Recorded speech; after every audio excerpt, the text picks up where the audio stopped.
I just wanted to see if you brought anything home with you. I did, honey. You did?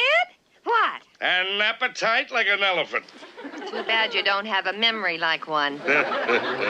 He's a family guy. Hey guys, it's Phoebe. Welcome to MsMojo. Today we're counting down our picks for the top 10 cartoon families. There you are! Well, we got How did you get here? What's happening here? What's everybody doing here? I don't get this. What? I want to hear the end of the story. Before we begin, we publish new content every day, so be sure to subscribe to our channel and ring the bell to get notified about our latest videos. We're taking a look at the most unforgettable families from animated TV shows. Let's get to it.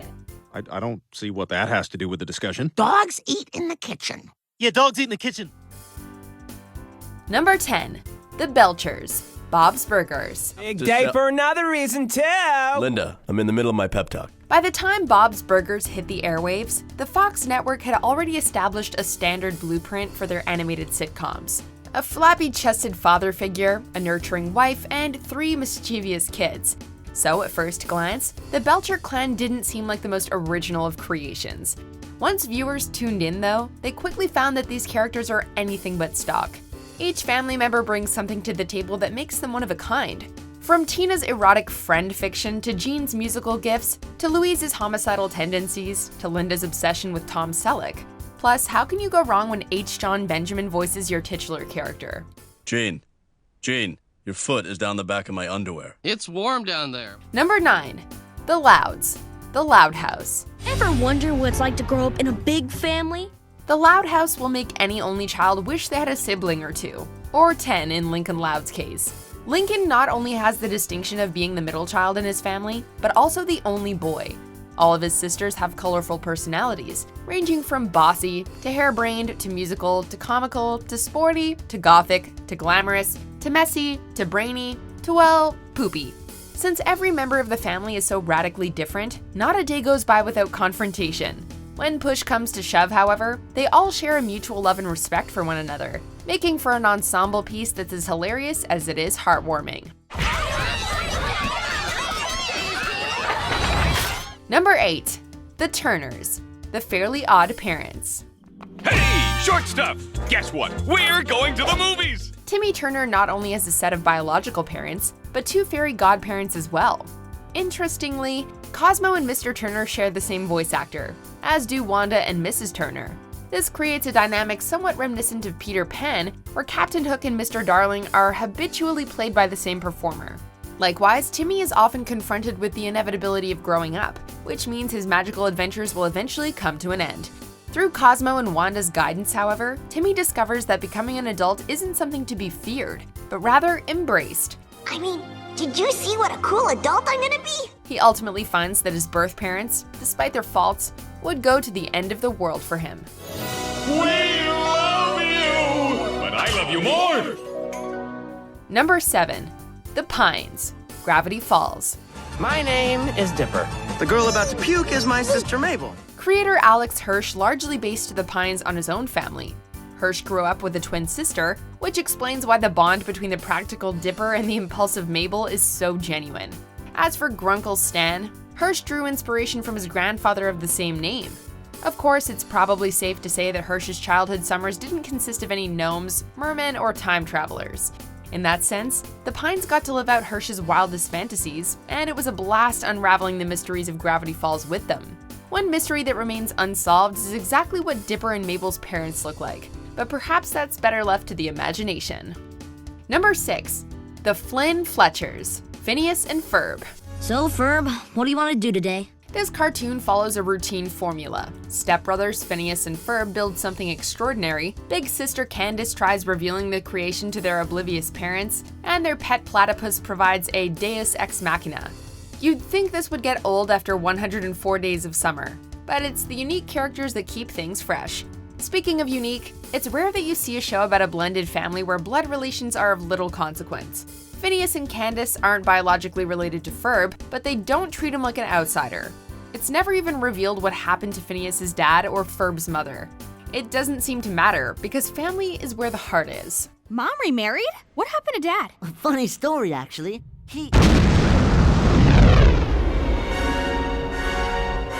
Number 5. The Pickles. Rugrats. You're a whole year old today. And boy, we got some great presents for you. Rugrats is an appealing show for kids and adults, primarily because it observes the world from the perspectives of babies and their parents. As a youngster, you probably identified with Tommy Pickles and his desire to explore life beyond the playpen. You also might have had a bratty cousin like Angelica, who was always pushing others around, or a younger sibling like Dill, who you were responsible for.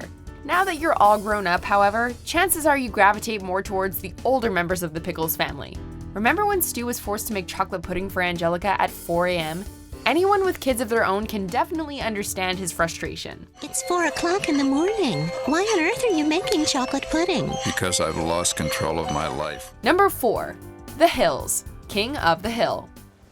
So, you ready to kick some wildcat butt, Bobby? Okay. They may be animated, but the Hills ironically feel more believable than most live-action families on television. Hank Hill is the definition of all-American, possessing a passion for mowing the lawn, barbecuing with propane, and rooting for the Dallas Cowboys. Given Hank's old-fashioned outlook on life, he occasionally clashes with his more modern wife Peggy and naive niece Luann. He also never misses an opportunity to point out that his eccentric son Bobby ain't right.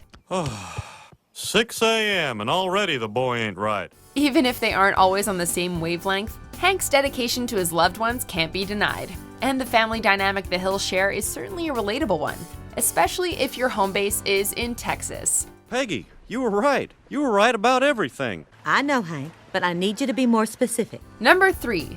The Flintstones. The Flintstones not only proved that a cartoon could succeed in primetime, but also marked a significant step in the evolution of animated families, which is fitting seeing how the series takes place in a prehistoric era. While the show borrowed more than a few notes from the Honeymooners, the temperamental Fred, the level-headed Wilma, and the innocent Pebbles would set the standard for all the cartoon families that followed. Without their impact, it's safe to say that we wouldn't have the Jetsons or any of the other characters on this list for that matter. What else can be said except when you're with the Flintstones, you'll have a gay old time. Will you forgive me? Of course, Fred. Just let's never quarrel again. Never, Wilma. Number 2. The Griffins. Family Guy. Everybody, I got bad news. We've been canceled. Some Seth MacFarlane fans might prefer the Smith family, but the Griffins have just left a more prominent dent in popular culture. Once again, this family has its fair share of overused archetypes. You've got a bumbling father in Peter, a supportive mother in Lois, an over-dramatic daughter in Meg, and a dim-witted son in Chris. Sounds pretty conventional, right? Well, how many sitcoms have a talking dog with a left-wing agenda and a diabolical baby bent on world domination? That's Family Guy in a nutshell. It's formulaic while also being totally unpredictable. It's traditional while also slapping conformity in the face. Its characters are familiar, but somehow they all stand out from the crowd. Ew, Mom. You'll never have this, Meg. Before we get to our iconic number 1 pick, and I'm pretty sure you can already guess who it is, let's take a look at some honorable mentions. Wow, I want these. No way, these are better. Oh, these! Professor! Goggles.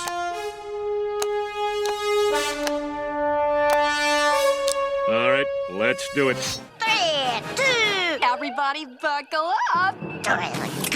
Grumbling. 3, 2, 1. Launch! You need guidance and parents who can provide it. Sweetie, I know what we do doesn't make sense sometimes, but you're only 16. Wow, a palace and a butler and our own room. You know, living here might not be so bad after all. Donald Duck.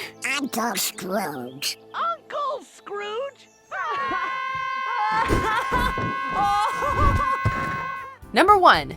The Simpsons. Now to spend some quality time away from my family. Yeah, you all saw this coming, but sometimes the most obvious pick is also the best one. If the Flintstones set the original standard for animated families, then the Simpsons set the gold standard, or perhaps the yellow standard. Either way, Homer, Marge, Bart, Lisa, and Maggie are the names that immediately come to mind when we think of cartoon families. From their rich personalities to their winning dialogue and their unmatched chemistry, it's hard to think of anything new to say about The Simpsons, especially since they've been on TV for almost 30 years. So let's just say they forever left their mark on society, just as Homer has left a groove on his couch. Oh, they mushed it all out of shape. All right. Better put on a pot of coffee, Marge. This could take a while. If I could pick an animated family to be a part of, it would definitely not be the Griffins. What did you guys think of the list? What are your favorite cartoon families? Let us know in the comments below, and check out these videos.